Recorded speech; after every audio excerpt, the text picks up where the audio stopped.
नमस्कार दोस्तों, स्वागत है आपका आज के मुख्य समाचारों में। जी हां दोस्तों, आपको यहां पर देखने को मिलेंगी सुबह से लेकर शाम तक की तमाम बड़ी खबरें मुख्य समाचार ब्रेकिंग न्यूज अपडेट्स के रूप में। तो दोस्तों, आप सभी लोगों से रिक्वेस्ट है इस वीडियो को ज्यादा से ज्यादा लाइक और शेयर करें। तो दोस्तों, सीधे चलते हैं आज की पहली बड़ी खबर की ओर। आम आदमी पार्टी के भ्रष्टाचार के आरोपों पर असम के सीएम ने किया पलटवार, मानहानि का मामला दर्ज कराने की कही बात।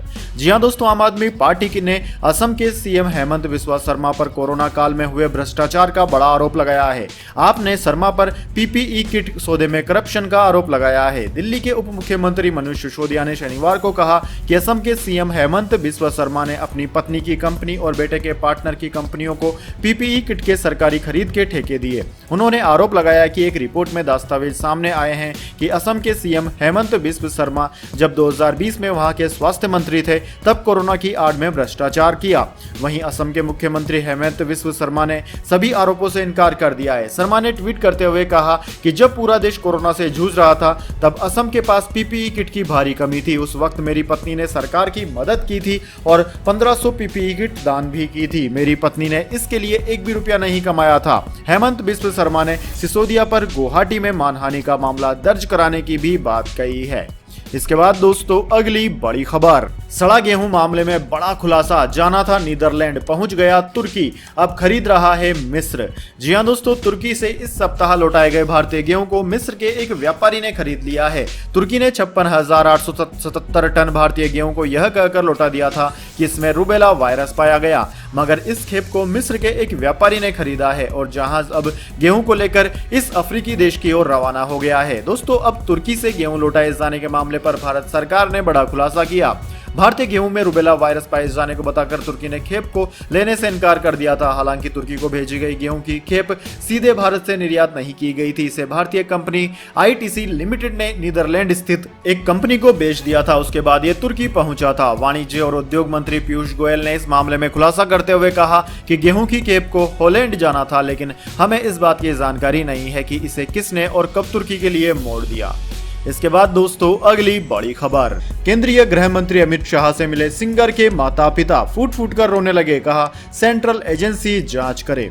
जी हां दोस्तों, पंजाबी सिंगर सिद्धू मूसेवाला के पिता बलकौर सिंह और मां सरपंच चरण कौर सिंह ने चंडीगढ़ में केंद्रीय गृह मंत्री अमित शाह से मुलाकात की। मुलाकात चंडीगढ़ के टेक्निकल एयरपोर्ट पर हुई। मुलाकात के दौरान मूसेवाला के पिता बलकौर रोने लगे। उन्होंने हाथ जोड़कर शाह से मूसेवाला हत्याकांड की जांच केंद्रीय एजेंसी से करवाने की मांग की है। दोस्तों, इस मौके पर केंद्रीय मंत्री गजेंद्र शेखावत और गवर्नर बीएल पुरोहित मौजूद रहे। मीटिंग के दौरान मूसेवाला के पिता बलकौर सिंह ने गृह मंत्री अमित शाह को बताया कि उनके बेटे की दिन दहाड़े हत्या कर दी गई। उसका कसूर सिर्फ इतना था कि वह छोटे से गांव से उठकर मशहूर हो गया। 6 दिन हो गए हैं लेकिन अभी तक कातिल पकड़े नहीं गए। मूसेवाला की हत्या करने वाले राजस्थान और हरियाणा के भी बताए जा रहे हैं, इसलिए सेंट्रल एजेंसी से इसकी जांच करवाई जाए। गृह मंत्री अमित शाह ने उन्हें भरोसा दिलाया कि परिवार को इंसाफ दिलाने में केंद्र सरकार उनकी पूरी मदद करेगी।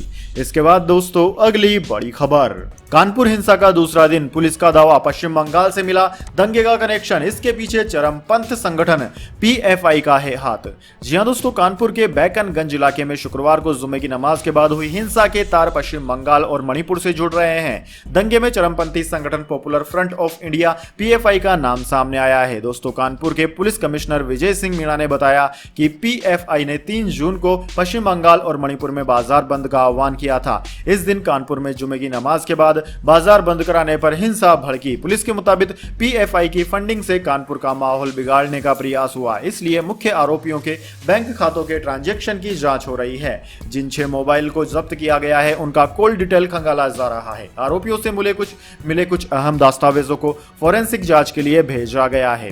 3 जून की दोपहर 1:45 पर यतीम खाना के पास की मस्जिद में जुमे की नमाज की गई थी। करीब 2:30 बजे लोग बाहर निकले। वो बाजार में खुली हुई दुकानों को बंद कराने लगे। हिंदू दुकानदारों ने दुकानें बंद करने से मना कर दिया। कुछ अराजक तत्वों ने वहां पर दंगा भड़का दिया। इसके बाद दोस्तों, अगली बड़ी खबर।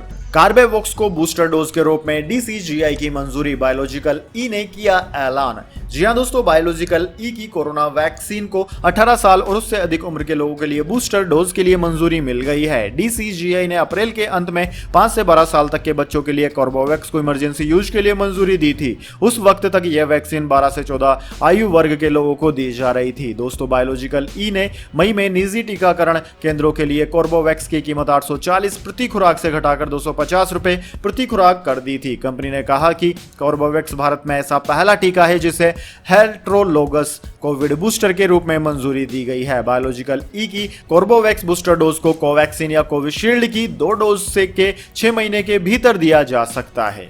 इसके बाद दोस्तों अगली बड़ी खबर, वेदर अपडेट। गर्मी और लू से अगले हफ्ते भी राहत के आसार नहीं। इंडियन मेट्रोलॉजी डिपार्टमेंट ने इन इलाकों के लिए जारी कर दी है चेतावनी। जी हां दोस्तों, गर्मी और लू से इस हफ्ते लोग परेशान रहेंगे। सोमवार को बारिश होने के कारण लोगों को सोमवार और मंगलवार की सुबह है तो गर्मी और लू से राहत मिलेगी, लेकिन मंगलवार की दोपहर से गर्मी ने लोगों का हाल फिर बेहाल करना शुरू कर देगी। ऐसे में दोस्तों लोगों से उम्मीद है कि अगले हफ्ते उन्हें राहत मिल सकती है, लेकिन मिली जानकारी के अनुसार अगले हफ्ते भी लोगों को भीषण गर्मी और लू से राहत मिलने के आसार नहीं है। इंडियन मेट्रोलॉजी डिपार्टमेंट ने इस बाबत चेतावनी जारी कर दी है, जो खासकर कुछ इलाकों के लिए है, जिनमें पश्चिम और पूर्वी मध्य प्रदेश, छत्तीसगढ़ और तटीय आंध्र प्रदेश और बमन शामिल हैं। दोस्तों, आपकी जानकारी के लिए बता दें, शनिवार सुबह दिल्ली में न्यूनतम तापमान 28.7 डिग्री सेल्सियस दर्ज किया गया था।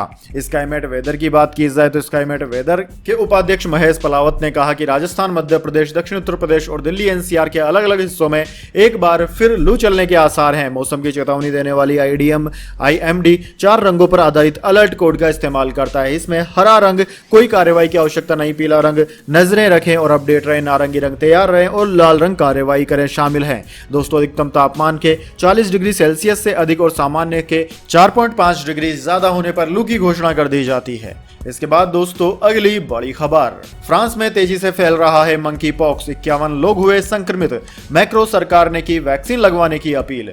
जी हां दोस्तों, फ्रांस में मंकी पॉक्स के मामले लगातार बढ़ते जा रहे हैं। यह बीमारी अब लोगों को कोरोना वायरस की तरह ही डराने लगी है। दोस्तों, बीते शुक्रवार को फ्रांसीसी स्वास्थ्य अधिकारियों ने जानकारी देते हुए बताया कि देश में अब तक मंकी पॉक्स के कुल 51 मरीज मिले हैं। वहीं दोस्तों बीते बुधवार को फ्रांस में कुल 33 मामले दर्ज किए गए थे।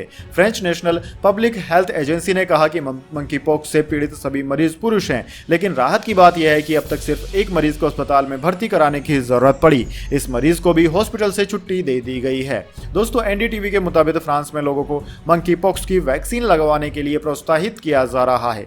फ्रांस के हेल्थ मिनिस्टर ब्रिगिट बेंगब्रुई ने कहा कि स्वास्थ्य अधिकारियों को उम्मीद नहीं थी कि इतनी संख्या में मंकी पॉक्स के मरीज सामने आ जाएंगे।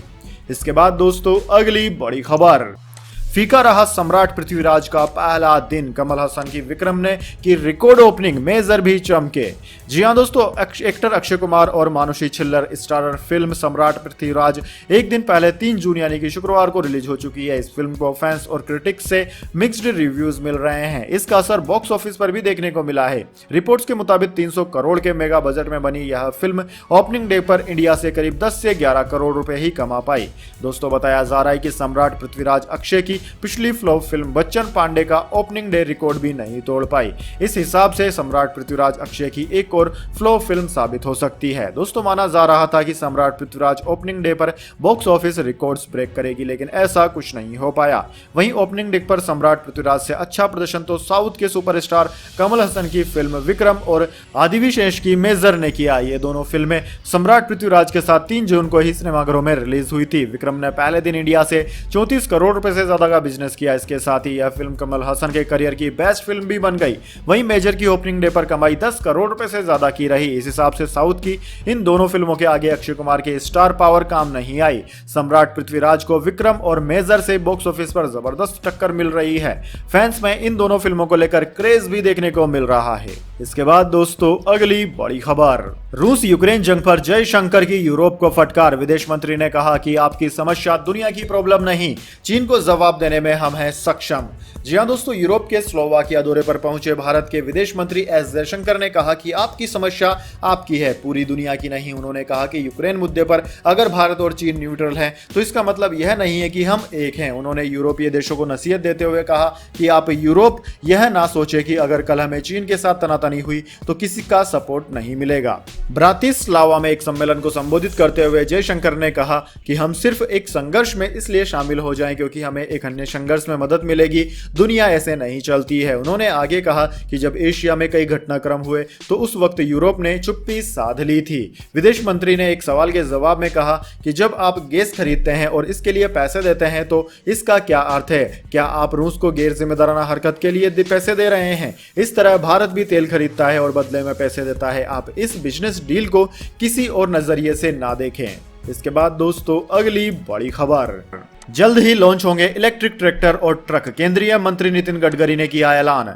जी हां दोस्तों, केंद्रीय मंत्री नितिन गडकरी ने शनिवार को एथेनॉल जैसे वैकल्पिक ईंधन के इस्तेमाल करने पर जोर दिया और कहा कि निर्माण और कृषि उपकरणों में एथेनॉल को पेश करने के प्रयास जारी है। नितिन गडकरी महाराष्ट्र के पुणे में वसंतदाता चीनी संस्थान द्वारा आयोजित राज्य स्तरीय चीनी सम्मेलन 2022 में बोल रहे थे। उन्होंने कहा था कि एथेनॉल और मेथनॉल जैसे वैकल्पिक ईंधन के साथ साथ इलेक्ट्रिक भविष्य है। मुझे याद है 3 साल पहले जब मैं ई वाहनों की बात करता था तो लोग मुझसे सवाल करते थे, लेकिन अब देखिए ई वाहन की काफी डिमांड है और लोग इंतजार में हैं। इलेक्ट्रिक स्कूटर, इलेक्ट्रिक कारों और इलेक्ट्रिक बसों के बाद जल्द ही मैं इलेक्ट्रिक ट्रैक्टर और ट्रक भी लॉन्च करूंगा।